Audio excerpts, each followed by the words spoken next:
Well, I think 2015 marks the 24th consecutive year of uninterrupted economic growth in Australia, which is a feat that no other industrialised economy can match.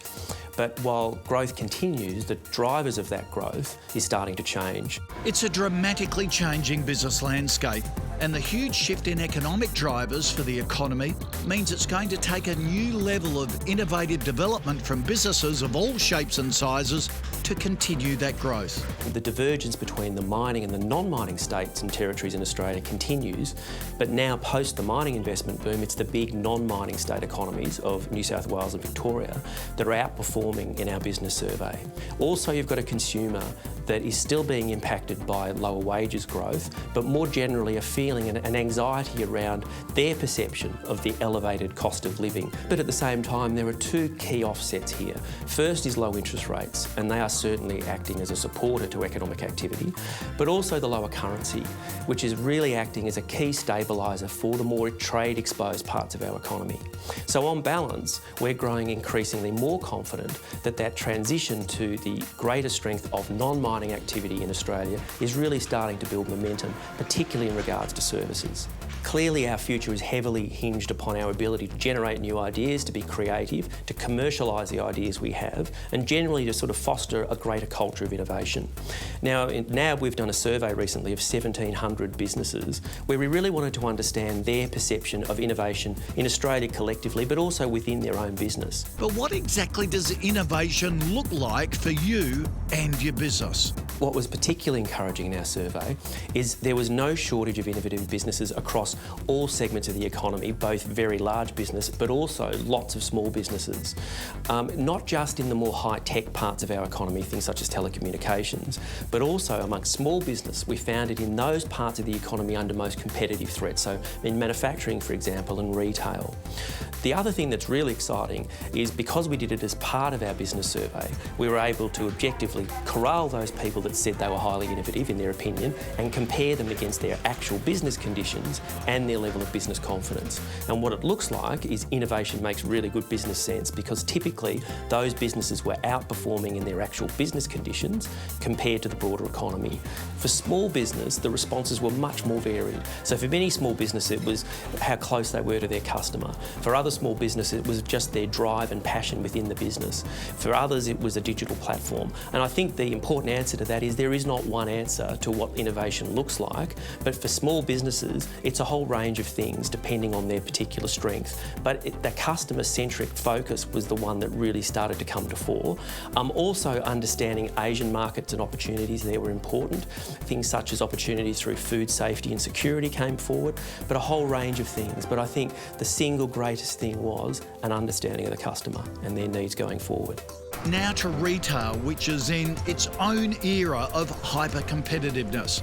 But with competition comes opportunity. There's some really exciting things happening in retail. I think retail's misunderstood. It's considered to be an industry in Australia which hasn't evolved very much, is not very innovative. We, on the other hand, see lots of opportunities there. If you look, for example, at online, for a long time, traditional retailers really didn't embrace online retail. Now it's become a fundamental part of their strategy for a small and large business as a complement to their business strategy, not just as a threat. One of the most interesting things about online is 75% of online is based with domestic online retailers. 25% is international and offshore. One possibility there is there's a real trust element. People want to deal online, but particularly with domestic-based online retailers. Isn't that incredible? 75% of online retail sales are in Aussie online stores. Looking further afield, the growing opportunity of Asian trade and export for small business is opening all sorts of doors for us. The real hope going forward is that the free trade agreements that we've signed with South Korea and Japan and China, and now the Trans-Pacific Partnership, will start to reduce the barriers of a range of things, including services. I think there are certainly going to be opportunities, but I also think that the really strong opportunities will largely lie in the services side of things, which have had historically limited access to some of these markets. It will open up greater opportunities, particularly in areas such as food. I mean, you look at Australia, an incredible incredible opportunity for premium products to be placed into that middle market, that growing Asian market. I think what's exciting about services is they already feature very prominently in our trade, but compared to many other industrialised economies, our trade in services is very narrow. It's largely centred around two segments. One's education-related travel, which is really a grab bag term for every cent a student spends when they're here, from accommodation to transport to food, entertainment, and also tourism. And one of the really important trends that's starting to emerge in tourism is the need for people to experience things when they travel. So not just what they actually see, but as well as that, what they do. And if you look at Chinese arrivals in Australia, for example, which are set to hit 1 million annually fairly soon, 30 to 40% of those people are repeat visitors. And I think finally the last part of tourism that's underrepresented in this country is Indigenous tourism. Some of the research is showing a very large number of American visitors in particular are actively seeking out an Indigenous travel experience. Now, we get bombarded with numbers about economic performance every day, and it's important to have a good idea of where to go for accurate and relevant information. So if I was tracking one thing, I would track our business survey, which comes out monthly and is a really terrific pulse check of how the economy is evolving. Our business survey is the best, broadest based business survey in Australia. It's been running for over 25 years. And you can find our business survey on our website, business.nab.com.au, and you can also find it on NAB's Australian Business Insights page on LinkedIn.